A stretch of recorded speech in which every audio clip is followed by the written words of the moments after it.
Hello, friends. Welcome back to my channel, my space, my room.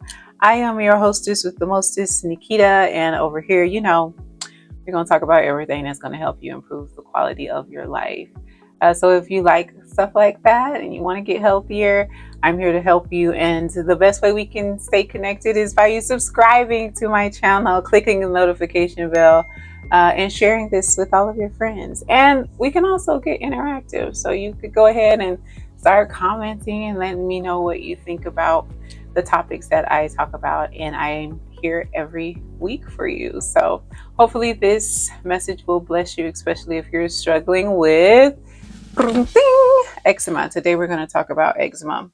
And I have my handy dandy notes here because I really don't want to forget anything. So we're talking about eczema, and obviously this is like the atopic dermatitis, the psoriasis, usually in a localized area, dry, patchy. Some of them are dry, and some of them actually, have seeping pus. And I hate that, especially when I see this happening in children and infants, because I know that it is painful, it's itchy, it's irritating, and I just hate that. But there's always things that we could do to, especially natural things that we could do to make sure that we heal ourselves internally. Obviously, there are things that you can do externally, but the most important thing is that we heal our insides. And most of the times, and even though it really hasn't been like stated, like this is definitely what causes, eczema. Um, just understanding how the body works, we know that it could be one of a few things. And if you're thinking about the gut, you're absolutely right. A lot of inflammation and degenerative diseases actually start there.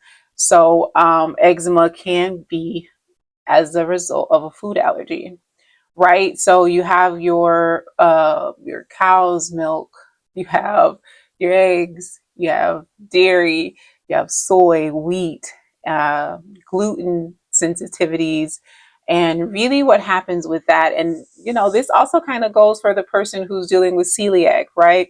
When you're eating these types of foods, it can cause inflammation. It can wear down the intestinal walls, which would allow other toxins and food particles and other proteins that shouldn't be able to get into your bloodstream. They get into your bloodstream, and that is called leaky gut. Um, Eating these types of food can also cause malabsorption. How? Because the gluten, it wears down the villi that's in your intestines. That is what's there to help you absorb the nutrients from the food that you eat. So if you're eating these foods, the wheats, the glutens, and things like that, they're wearing down that villi. And once it's worn all the way down, you're not able to absorb any nutrients, and then you're dealing with celiac disease, and you have all of these inflammatory responses, which can show up on the skin as eczema. So it is extremely important that if you're wanting to, you know, stop the eczema, the first thing that you can really try to do is to eliminate these types of foods from your diet. And you can use the eliminating diet, meaning that you eliminate one thing. Like one week you eliminate, the wheat, right? And then see what happens, and just you also have to be patient with this healing process, because it's not like medicine, right? These pharmaceutical industries, they have, they've synthesized certain herbs and plants, and they've made it stronger, so where the effect occurs much quicker. But when we're dealing with nature and natural things, it's important that you are patient, right? Be patient, be kind, and be wise. Amen. Be patient with this process. Allow at least, 1 or 2 months to see, the results of your the change in your eating habits. And if you notice that maybe you're not feeling a certain way, or you feel like it's improving with the removal of wheat, the eggs, or the soy, or the dairy, and you see that there are improvements, then you say, aha, I have something going on with wheat, or I have something going on with eggs, or I have something going on with all of them. Okay. But and that's one thing that I absolutely am always talking about is learning what works for you. If you eat something and you feel bad, maybe you shouldn't be eating it. Right? Like that's just like plain and simple. If you feel a certain kind of way when you eat a certain kind of food, there's a reason why. And we have to take heed to that, friend. We have to listen to that. We have to say, okay, then let's slack off on this and let's see how I feel. If you take it and you just feel amazing, you're eating it, hey, include that in your diet.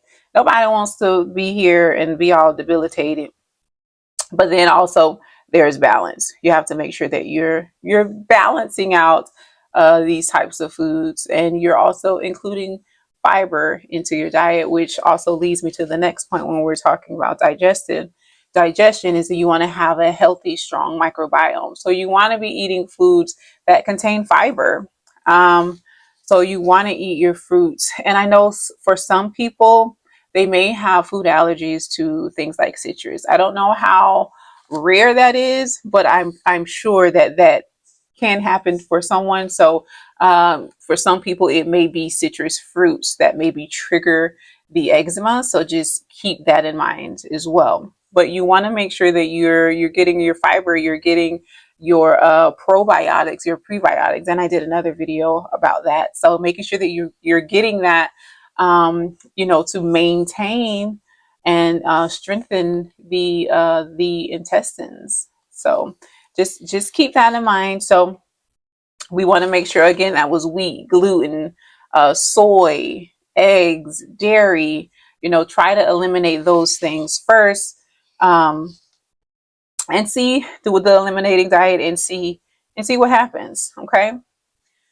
So then we have, if you have skin eruptions like the eczema, and in some cases the boils and the acne, the really bad acne, and cysts and things like that. I know we're just talking about eczema, but you have to understand that eating mucus forming foods, it stagnates the lymphatic system.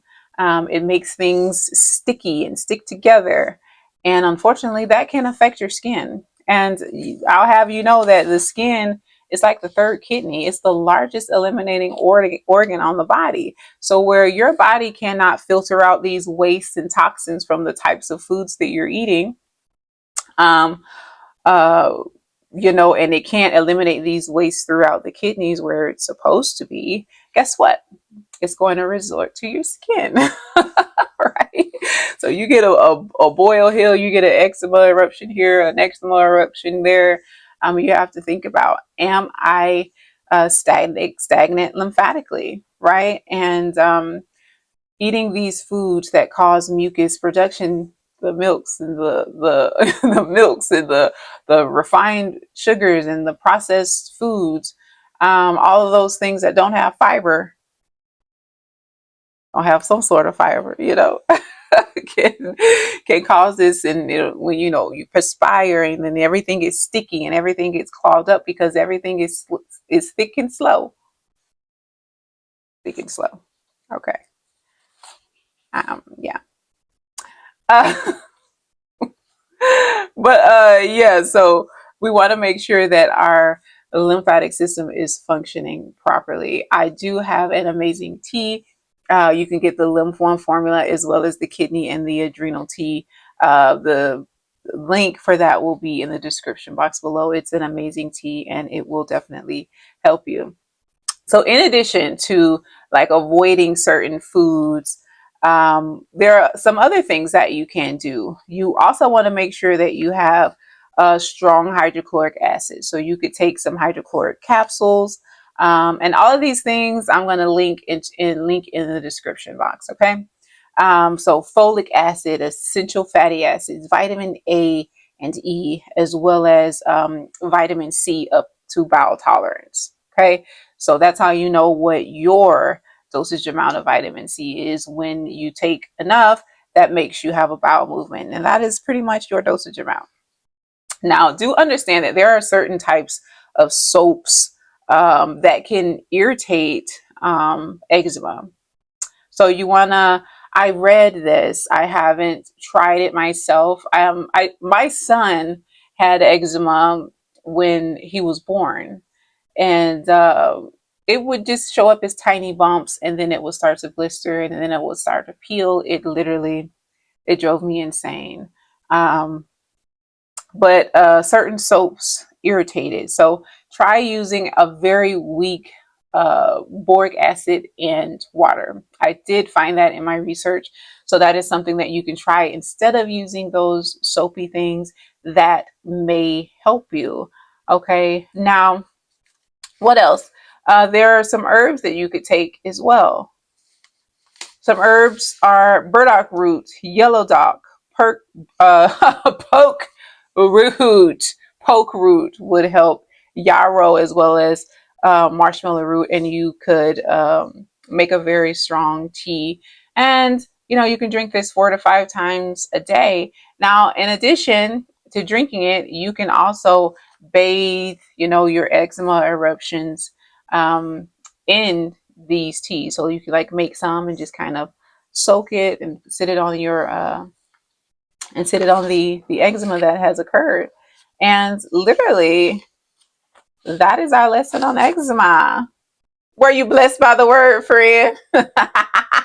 I sure hope you were blessed by the word as much as it's been a blessing to me to obtain this knowledge and try to help people.